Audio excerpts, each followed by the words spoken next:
ದಕ್ಷಿಣ ಕನ್ನಡ ಜಿಲ್ಲಾ ಮೂಲ್ಯರ ಯಾನೆ ಕುಲಾಲರ ಮಾತೃ ಸಂಘದ ವಾರ್ಷಿಕ ಮಹಾಸಭೆ ಇತ್ತೀಚೆಗೆ ನಡೆದಿತ್ತು. ಅಧ್ಯಕ್ಷರಾಗಿ ಮಯೂರ್ ಉಳ್ಳಾಲ್ ಮತ್ತಿತರರು ಅವಿರೋಧವಾಗಿ ಆಯ್ಕೆಯಾಗಿದ್ದರು. ಕುಲಶೇಖರದ ಶ್ರೀ ವೀರನಾರಾಯಣ ದೇವಸ್ಥಾನದ ಅಧ್ಯಕ್ಷರಾಗಿ ಸುಂದರ್ ಕುಲಾಲ್ ಶಕ್ತಿನಗರ ಆಯ್ಕೆಯಾಗಿರುವುದಾಗಿ ಘೋಷಿಸಲಾಗಿತ್ತು. ಈ ಮಹಾಸಭೆಯ ಕೊನೆಯಲ್ಲಿ ಸಂಘದ ಹಿರಿಯರಾದ ಪುರುಷೋತ್ತಮ ಕುಲಾಲ್ ಕಲ್ಭಾವಿಯವರು ಅಸಮಾಧಾನ ವ್ಯಕ್ತಪಡಿಸಿದ್ದರು. ಈ ಆಯ್ಕೆ ಪ್ರಕ್ರಿಯೆಯ ವಿರುದ್ಧ ಕುಲಾಲ ನೇತಾರರಾದ ಪುರುಷೋತ್ತಮ ಕುಲಾಲ್, ದಯಾನಂದ ಅಡ್ಯಾರ್ ಮತ್ತು ಇತರ 13 ಮಂದಿ ಹೈಕೋರ್ಟ್ ಮೆಟ್ಟಲೇರಿದ್ದರು. ವಾದ ಪ್ರತಿವಾದ ಆಲಿಸಿದ ಮಾನ್ಯ ಉಚ್ಚ ನ್ಯಾಯಾಲಯವು ಆಯ್ಕೆ ಪ್ರಕ್ರಿಯೆಯ ಸಿಂಧುತ್ವ ಪರಿಶೀಲಿಸುವಂತೆ ಸಹಕಾರ ಸಂಘಗಳ ಉಪನಿಬಂಧಕರಿಗೆ ಸೂಚಿಸಿತ್ತು. ಇದೀಗ ಸದ್ರಿ ಉಪನಿಬಂಧಕರು ಇತ್ತಂಡಗಳ ವಿಚಾರಣೆ ನಡೆಸಿ ಚುನಾವಣಾ ಪ್ರಕ್ರಿಯೆಯನ್ನು ರದ್ದುಗೊಳಿಸಿ 45 ದಿವಸದೊಳಗಾಗಿ ಮರು ಚುನಾವಣೆಗೆ ಆದೇಶ ನೀಡಿದ್ದಾರೆ. ಈ ಬಗ್ಗೆ ಕುಲಾಲ ಮುಖಂಡರು ಮತ್ತು ಅಧ್ಯಕ್ಷ ಸ್ಥಾನ ಆಕಾಂಕ್ಷಿಯೂ ಆಗಿರುವಂತಹ ಲಯನ್ ಅನಿಲ್ ದಾಸ್ ಅವರನ್ನು ಅಬ್ಬಕ್ಕ ಟಿವಿ ಮಾತನಾಡಿಸಿದೆ. ಏನು ಹೇಳಿದ್ದಾರೆ ಕೇಳೋಣ. ಸರಿ, ದಕ್ಷಿಣ ಕನ್ನಡ ಜಿಲ್ಲಾ ಮೂಲ್ಯರ ಯಾನೆ ಕುಲಾಲರ ಮಾತೃ ಸಂಘದ ಹೌದು ಸರ್. ಪದಾಧಿಕಾರಿಗಳ ಆಯ್ಕೆ ಇತ್ತೀಚೆಗೆ ಆಗಿತ್ತು, ಒಂದು ಸುದ್ದಿ ಇತ್ತು. ಹೌದು ಹೌದು ಹೌದು. ಆದ್ರೆ ಇದಕ್ಕೆ ಒಂದು ಹೈಕೋರ್ಟಿನಿಂದಾಗಿ ಸಹಕಾರ ಸಂಘಗಳ ಉಪನಿಬಂಧಕರು ತಡೆಯೊಡ್ಡಿದ್ದಾರೆ ಅನ್ನೋ ಮಾತು ಕೇಳಿ ಬಂದಿತ್ತು. ಇದರಲ್ಲಿ ಯಾರು 14 ಜನ ಇದ್ದಾರೆ, ಅದ್ರಲ್ಲಿ ನೀವು ಕೂಡ ಇದ್ದೀರಿ ಅಂತೇಳಿ ಮಾಹಿತಿ ಇದೆ ಸರ್. ಅಕ್ಷರ ಸತ್ಯ. ಯಾಕೆ ಸರ್ ಈ ತರ ನೀವು ಕೋರ್ಟ್ಗೆ ಹೋಗಿದ್ದೀರಿ? ಏನ್ ಕಾರಣ ಇರಬಹುದು ಅಂತ?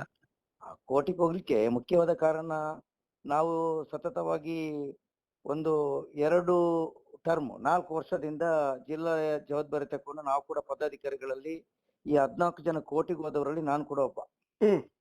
ಸಂಘಟನಾ ಕಾರ್ಯದರ್ಶಿಯಾಗಿ ಜವಾಬ್ದಾರಿಯಲ್ಲಿ ಏನೇನು ಆಗ್ಬೇಕು, ನಮ್ಮ ಅಧ್ಯಕ್ಷರಿಗೆ ನಾವೇನ್ ಬೆಂಬಲ ಕೊಡ್ಬೇಕು ಅದನ್ನೆಲ್ಲ ಕೊಡ್ತಾ ಬಂದು ನಾವು ಸಮಾಜದ ಹಿತದೃಷ್ಟಿಯಿಂದ ಒಂದು ಬೆಳವಣಿಗೆ ಪೂರಕವಾಗಿ ನಮ್ಮಲ್ಲಿ ಆದಷ್ಟು ಸಮಯವನ್ನು ಕೊಟ್ಟಿದ್ದೀವಿ, ಜವಾಬ್ದಾರಿಯನ್ನು ಕೂಡ ಕೊಟ್ಟಿದ್ದೀವಿ. ಇತ್ತೀಚಿನ ದಿನಗಳಲ್ಲಿ ಸ್ವಲ್ಪ ಈ ಕೋರ್ಟು ಈ ವಾತಾವರಣ ಬರ್ಲಿಕ್ಕೆ ಅಧ್ಯಕ್ಷರು ಒಂದು ಲೆಕ್ಕದಲ್ಲಿ ಅವರದ್ದು ಒಂದು ಜವಾಬ್ದಾರಿಯಲ್ಲಿ ಕೆಲವೊಂದು ಲೋಪದೋಷಗಳಾದಾಗ ಮಯೂರ್ ಉಳ್ಳಾಲ್ ಅಧ್ಯಕ್ಷರಾಗಿ ಎಲ್ಲರೂ ಒಂದೇ ಲೆಕ್ಕ ಇರುವುದಿಲ್ಲ. ಆಗ ಸಮಯಕ್ಕೆ ಸವರಿಯಾಗಿ ಸ್ವಲ್ಪ ಈ ಏರ್ಪೇರ್ ಆದಾಗ ಅದರಲ್ಲಿ ಕೆಲವೊಂದು ಕಾರಣಗಳಿರ್ಬೋದು. ಅದನ್ನು ನಾವು ಬಹಿರಂಗವಾಗಿ ಹೇಳುವುದಿಲ್ಲ. ಅದೆಲ್ಲ ನಮ್ಮ ವೈಯಕ್ತಿಕವಾಗಿ ನಮ್ಮ ಸಮಾಜದ ಒಳಗೆ ಇರುವಂತ ಒಂದು ವ್ಯವಸ್ಥೆ. ಆದ ಕಾರಣ ಈ ರೀತಿ ಆಗ್ಲಿಕ್ಕೆ ಒಂದು ವಿಶೇಷವಾಗಿ ನಾವು ಚುನಾವಣೆಗೆ ದೃಷ್ಟಿಯಲ್ಲಿ ಇದಕ್ಕೆಲ್ಲ ಪರಿಹಾರ ಚುನಾವಣೆ.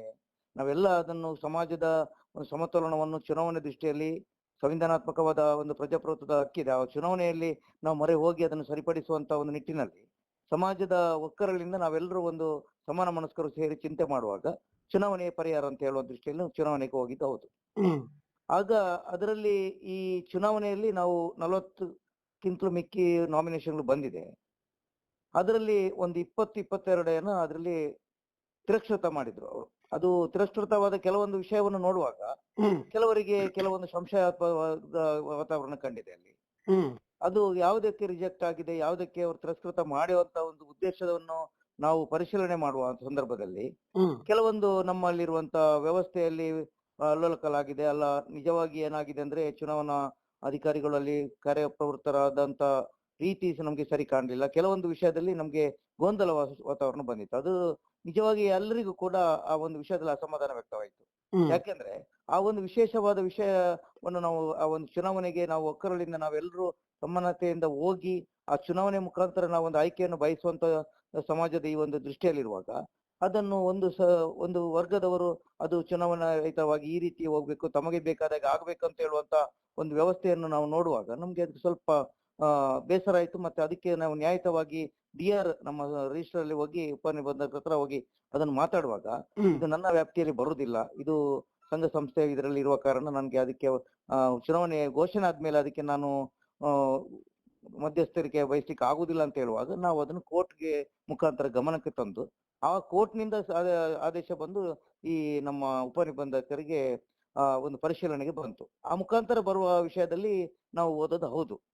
ಆದ್ರೆ ಅದಕ್ಕೆ ಉಪನಿಬಂಧಕರು ಅದಕ್ಕೆ ಸೂಕ್ತವಾದ 2 ಕಡೆಗಿಂದ ಕೂಡ ವಕೀಲರ ಮುಖಾಂತರ ನ್ಯಾಯ ವಿಮರ್ಶೆ ಮಾಡಿ ವಾದ ವಿವಾದವನ್ನು ಪರಿಶೀಲಿಸಿದಾಗ ಇಲ್ಲಿ ಚುನಾವಣೆ ಅಕ್ರಮಗಳು ಆದದ್ದು ಸ್ವತಃ ನಮ್ಮ ಉಪನಿಬಂಧಕರಿಗೆ ಕಂಡು ಬಂದ ಕಾರಣ ಅವರು ಅದನ್ನು ಚುನಾವಣೆಗೆ ಪುನಃ ಪ್ರಕ್ರಿಯೆಗೆ ಅವರ ಆದೇಶವನ್ನು ನೀಡಿದ್ದು ಕೂಡ ಸತ್ಯ.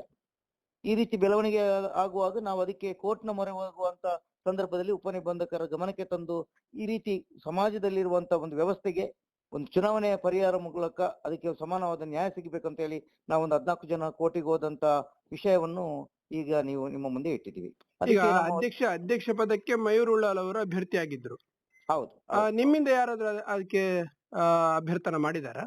ಅಲ್ಲ, ಈಗ ಅಭ್ಯರ್ಥಿಗಳನ್ನು ಘೋಷಣೆ ಮಾಡುವ ಮೊದಲು ನಾವು ಒಂದು ಚುನಾವಣೆ ಮುಖಾಂತರ ಅದಕ್ಕೆ ಪದಾಧಿಕಾರಿಗಳ ಆಯ್ಕೆ ಮಾಡುವಂತ ಪ್ರಕ್ರಿಯೆ ಯಾವಾಗ್ಲೂ ನಡೆಯುವಂತ ಪ್ರಕ್ರಿಯೆ.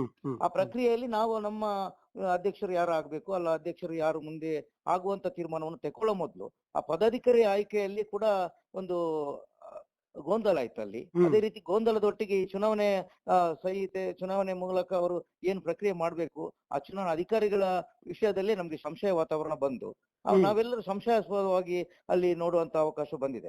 ಅಲ್ಲಿ ಚುನಾವಣೆ ಪ್ರಕ್ರಿಯೆ ಸರಿಯಾಗ್ಲಿಲ್ಲ ಅಂತ ಹೇಳುವ ಮಟ್ಟದಲ್ಲಿ ನಾವು ಒಬ್ಬರಲ್ಲ, ಅಲ್ಲಿ ಇರುವಂತ 14 ಜನರಲ್ಲ, ಅಲ್ಲಿ ಇರುವಂತ ಸಮಾಜದ ಎಲ್ಲ ಹಿರಿಯ ಪ್ರಮುಖರಿಗೆ ಎಲ್ಲರಿಗೂ ಕೂಡ ಗಮನಾರ್ಹವಾಗಿ ಅದು ಗೊತ್ತಾದ ಕಾರಣ ನಾವು ಈ ಒಂದು ವಿಶೇಷ ಕೋರ್ಟ್ನ ಮುಖಾಂತರ ಅದಕ್ಕೆ ನ್ಯಾಯ ಸಿಗ್ಬೇಕು ಅಂತ ಹೇಳಿ ನಾವು ಅದನ್ನು ಹೋಗಿದ್ದೀವಿ ಅಷ್ಟೇ. ಈಗ ಚುನಾವಣೆ ಯಾರು ಮಾಡಬೇಕು? ಅಧ್ಯಕ್ಷರ ನೇತೃತ್ವದಲ್ಲಿ ನಡೆಯಬೇಕಾ?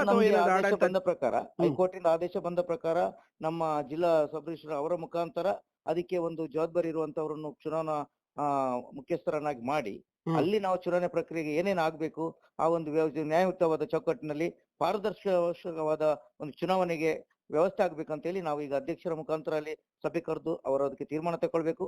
ಆದಷ್ಟು ಬೇಗ ಆ ಒಂದು ಸಭೆಯನ್ನು ಕರೆದು ಅವರು ಆ ಒಂದು ಚುನಾವಣೆಯ ಪ್ರಕ್ರಿಯೆಗೆ 45 ದಿವಸ ಕಾಲಾವಕಾಶ ಕೊಟ್ಟಿದ್ದಾರೆ. ಹೌದು, 45 ದಿವಸ ಒಳಗಡೆ ನಮ್ಮ ಈಗಿರುವಂತ ಏನು ನಮ್ಮ ಪದಾಧಿಕಾರಿಗಳ ಅಧ್ಯಕ್ಷರು ಇದ್ದಾರೆ ಅವರ ಒಂದು ಜವಾಬ್ದಾರಿಯಲ್ಲೇ ಆ ಒಂದು ಪಾರದರ್ಶಕವಾದ ಚುನಾವಣೆಯನ್ನು ಸಮಾಜದ ಹಿತದೃಷ್ಟಿಯಿಂದ ಸಮಾಜದ ಎಲ್ಲರೂ ಜಿಲ್ಲೆಯಲ್ಲಿ ಮಾತೃಸಂಘ ಅಂದ್ಮೇಲೆ ಅದು ಎಲ್ಲ ನಮ್ಮ ಜಿಲ್ಲೆಯಲ್ಲಿರುವಂತ ಎಲ್ಲಾ ಸಹ ಸಂಘಗಳಿರ್ಬೋದು, ಎಲ್ಲಾ ಜವಾಬ್ದಾರಿ ಇರುವಂತ ಹಿರಿಯರಿಗೆ ಎಲ್ಲರಿಗೂ ಕೂಡ ಸಮಾನವಾಗಿ ಒಂದು ನ್ಯಾಯ ದೊರಕಿಸುವಂತ ಕೆಲಸ ಈ ನಮ್ಮ ಅಧ್ಯಕ್ಷರ ಮುಖಾಂತರ ಇನ್ನು ಆಗ್ಬೇಕು ಅಂತ ಹೇಳುವ ವಿಶ್ವಾಸದಲ್ಲಿ ನಾವು ಈ ಚುನಾವಣಾ ಪ್ರಕ್ರಿಯೆಗೆ ಕೈ ಹಾಕಿದ್ದೀವಿ. ಈಗ ಸಮಿತಿ ಊರ್ಜಿತದಲ್ಲಿ ಇಲ್ವಾ?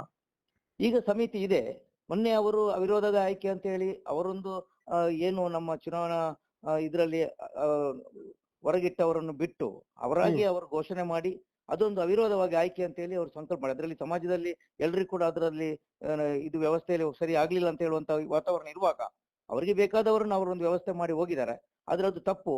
ಚುನಾವಣೆ ಮೂಲಕವೇ ಇದನ್ನು ಪಾರದರ್ಶಕವಾದ ಚುನಾವಣೆ ಮೂಲಕವೇ ಒಂದು ಹಕ್ಕನ್ನು ಚಲಾಯಿಸುವಂತ ವ್ಯವಸ್ಥೆ ಆಗ್ಬೇಕಂತ ಹೇಳುವಂತ ನಮ್ಮೆಲ್ಲರ ಒಂದು ಮನಸ್ಸಿಗೆ ವಿರುದ್ಧವಾಗಿ ಅವರು ಅವಿರೋಧ ಆಯ್ಕೆ ಅಂತ ಹೇಳೋ ಇದು ಮಾಡಿದ್ರು. ಅದಕ್ಕೆ ನಮ್ಗೆ ಅಸಮಾಧಾನ ಇತ್ತು.